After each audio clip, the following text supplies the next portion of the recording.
Bonjour à tous, bienvenue pour la présentation de l'indicateur numéro 25 du référentiel national qualité pour la certification Qualiopi. Cet indicateur est le troisième du critère 6, s'investir dans son environnement professionnel.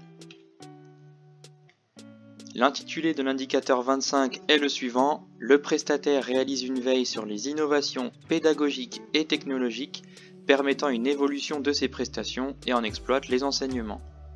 Donc, à l'image des deux indicateurs précédents, l'indicateur numéro 25 s'inscrit dans cette logique d'amélioration continue.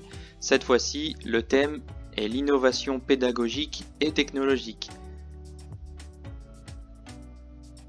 Les activités concernées par cet indicateur sont les suivantes. Il s'agit des actions de formation, des bilans de compétences, de la VAE et de l'apprentissage.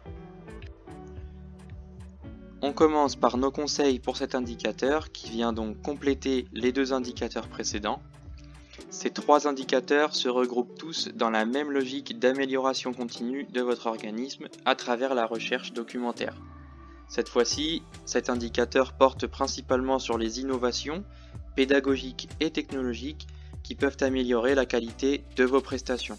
Ça peut être par exemple de nouvelles méthodes d'enseignement ou de formation comme des jeux de rôle, de nouveaux ateliers, des innovations technologiques comme du nouveau matériel, etc.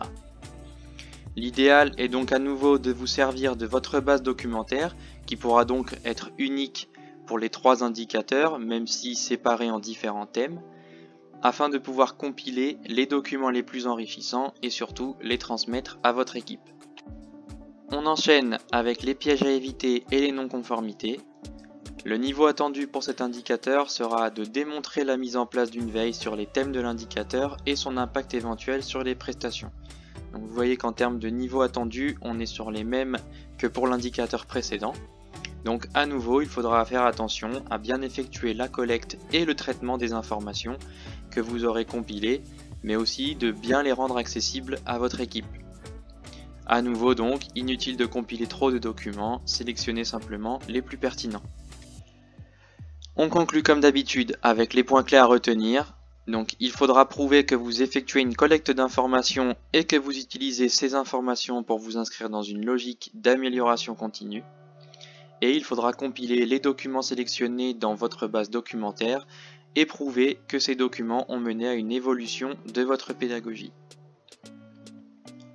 Voilà pour l'indicateur numéro 25 du référentiel national qualité. On se retrouve pour la suite dans la prochaine vidéo. À très vite.